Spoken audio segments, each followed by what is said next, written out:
Spoštovani predsednik Republike, Državnega zbora, Vlade, Državnega sveta, spoštovani udeleženci vojne za Slovenijo, dragi Primorci in Primorke, drage Slovenke in Slovenci.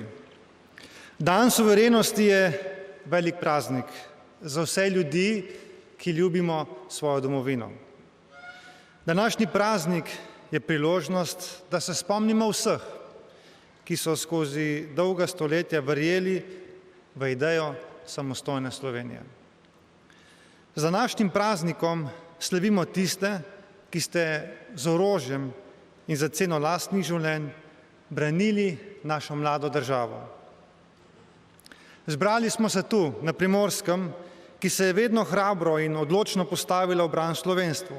Prav tu, v Kopru, je v noči z 25. na 26. oktober 1991 iz pristanišča odplula ladja z zadnjimi vojaki Jugoslovanske armade. Takrat je postalo dokončno jasno, da nam naše samostojnosti in neodvisnosti ne more vzeti nihče več. To je bilo sklepno dejanje vojaške obrambe naše domovine, ki se je začelo 17. maja 1990 z ustanovitvijo manevrske strukture narodne zaščite in se končalo z umikom zadnjega vojaka Jugoslovanske armade slovenskega ozemlja. Vojna za Slovenijo je bila tako dokončno dobljena. Čas slovenskega osamosvajanja bo v zgodovini našega naroda zagotovo zapisan z zlatimi črkami. Poseben čar tistemu času daje sposobnost povezovanja in sodelovanja kljub očitnim in vidnim razlikam. Politične stranke, institucije, mediji in civilna družba so projekt oblikovanja samostojne slovenske države razumeli kot skupno pot, za katero je vredno na stran postaviti naše vsakodnevne razlike. Duh časa se je jasno pokazal tudi na plebiscitu. S pogumom, vztrajnostjo, modrostjo in premišljeno strategijo smo zmogli najti politično pot za uresničitev večstoletnih slovenskih sanj. Sanj po samostojni in neodvisni državi. Prišel je dan, ko so bile dovoljene sanje. Veselje na Trgu Republike je bilo nepopisno, a sledil je nov dan, ki pa je bil ključen za preživetje mlade države. Potrebno je reči, da samostojne Slovenije ne bi bilo brez oboroženega odpora. Zato gre na tem mestu moja velika zahvala vsem, ki ste domovino pripravili, da smo se zmogli zoperstaviti agresiji Jugoslovanske armade. Predvsem pa gre velika zahvala vsem tistim, ki ste na različne načine sodelovali v obrambi Slovenije, s puškami ali brez. Kljub vsaj na papirju mnogo močnejšemu vojaškemu nasprotniku je bila odločenost slovenskega naroda po samostojni in suvereni državi sila, ki jo ni bilo mogoče ustaviti. Eno dejanje je vodilo do drugega. Uspehi in zmage so krepili našo vero in nas korak za korakom utrjevali v prepričanju, da nam lahko uspe. Ključno pa je bilo, da je bila teritorialna obramba in slovenska milica v okviru projekta manevrske strukture narodne zaščite vojaško pripravljena, da z vojaško silo zavaruje na plebiscitu izraženo voljo ljudi. Tudi izvrstno oborožena Jugoslovanska armada je morala priznati, da ni sile na tem svetu, ki bi lahko zlomila voljo in enotnost naroda. Umik zadnjega vojaka armade slovenskega ozemlja je bil še zadnji korak k naši dejanski neodvisnosti. Seveda pa je vsaka vojna tragična. Tudi vojna za Slovenijo je žal rodila tudi tragične zgodbe. Življenje je najdragocenejše, kar imamo, in zato je to največja žrtev, ki jo človek lahko daruje za domovino in prihodnje rodove. Moja generacija žanje sadove vašega dela. žanje sadove samostojne Slovenije, zato smo dolžni izkazovati hvaležnost in tudi negovati spomin na vse junake osamosvojitve. Zavedam se, da štejejo zgolj dejanja in zato sem vesel, da nam je s paketom tako imenovanih veteranskih zakonov po 30 letih končno uspelo popraviti nekatere krivice. Vsem domoljubom, ki so zaradi udejstvovanja v vojni za Slovenijo utrpeli trajne zdravstvene posledice ali za domovino žrtvovali največ, to je svoje življenje, mora država iskati najvišje spoštovanje. Spoštovani, danes praznujemo pogum, neomajno vero in enotnost. Dokazali smo, da povezani lahko naredimo neverjetne stvari. Naša država nam ni bila podarjena. Izbojevana je bila v vojaškem spopadu z mnogo močnejšim nasprotnikom in uspelo nam je, kar uspe le redkim narodom, celo večjim od nas. In prav na to moramo biti ponosni.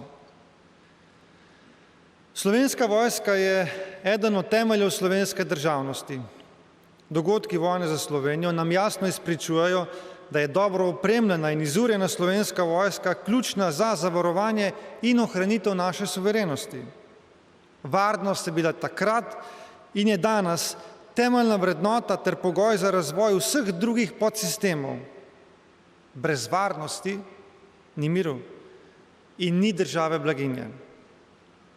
Slovenska vojska je v službi domovine, zato ne more biti breme te države. Njeni ponosni pripadniki in pripadnice so tako kot pripadniki teritorialne obrambe med osamosvojitveno vojno za domovino pripravljeni dati vse in največ. Zato si zaslužijo naše spoštovanje in dobre pogoje za upravljanje plemenitega poslanstva. Po dolgem desetletju končno zagotavljamo stabilen vir financiranja ključnih obrambnih projektov in s tem pogoje za modernizacijo Slovenske vojske. Za investicije v našo varnost bomo namenili 1% letnega proračuna države. Ponavljam, 1% letnega proračuna države. Zato to ne more biti preveč. Razmerje med obrambnimi in zdravstvenimi izdatki v deležu BDP je 1:8 v korist zdravstva. To razmerje se mi zdi pravično. Z zakonskimi spremembami smo končno uredili tudi status vojakov, ko dosežejo 45. leto. Hvaležen sem vsem, tudi opoziciji, ki so v Državnem zboru podprli dobro rešitev. Kajti nekdo, ki služi domovini, ne more biti prepuščen kruti usodi, ko dopolni 45. leto. Razveseljivo pa je tudi dejstvo, da se vedno več mladih javlja za prostovoljno služenje vojaškega roka. Samo letos se jih je že javilo več kot 550. Z optimizmom me navdaja dejstvo, da smo po dolgih sušnih letih uspeli obrniti tudi negativne kadrovske trende. Prepričan sem, da skupaj lahko ustvarimo moderno in dobro izurjeno Slovensko vojsko, na katero bomo lahko ponosni in na katero bomo lahko vedno računali.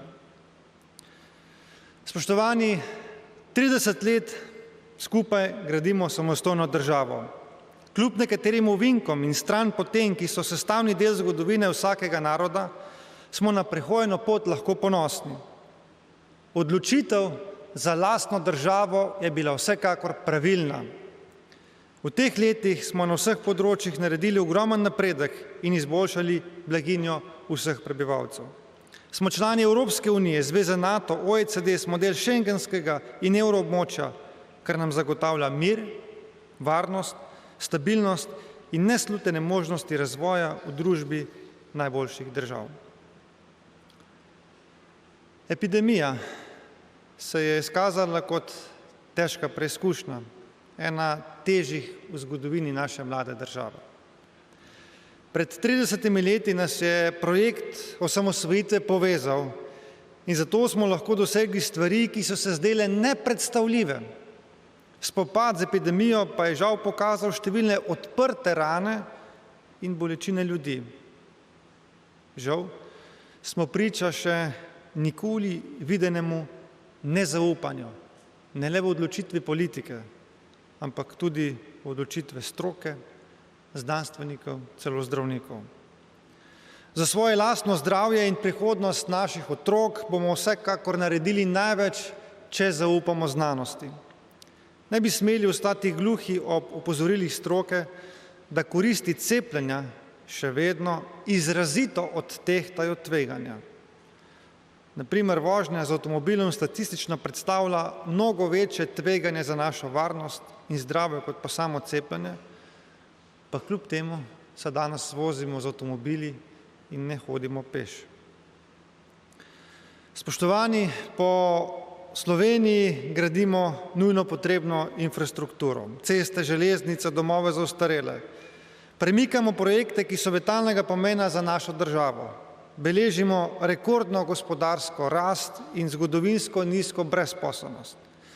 Vsi ti pozitivni projekti, ki dejansko vplivajo na boljše življenje in večjo blaginjo vseh, pa večkrat ostanejo spregledani. Ton javne debate v slovenskem političnem prostoru je zastrupljen in zdi se, da žal govorimo drug mimo drugega. Za umiritev strasti moramo vsi skupaj stopiti korak nazaj. Vsi skupaj lahko najprej začnemo s tem, da naše objave na socialnih omrežjih dvakrat premislimo, preden jih dejansko objavimo.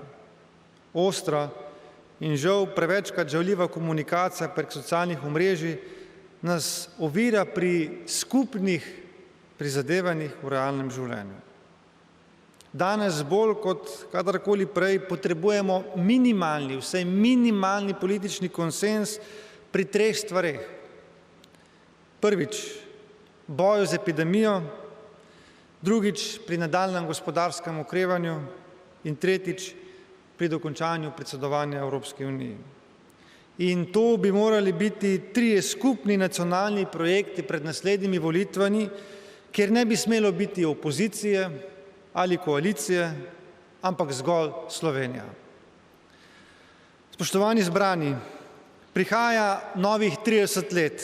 Verjamem, da Slovenijo lahko uvrstimo na zemljevid najbolj razvitih držav sveta. Verjamem v naše neverjetne potenciale. Čeprav smo različni, bomo tudi v prihodnosti živeli v isti državi. Namesto, da delujemo drug proti drugemu, skupaj delujmo za Slovenijo. Osredotočimo se na stvari, ki nas povezujejo, predvsem pa se veselimo uspehov drug drugega. Povezani namreč lahko storimo neverjetne stvari. Bog živi Slovenijo!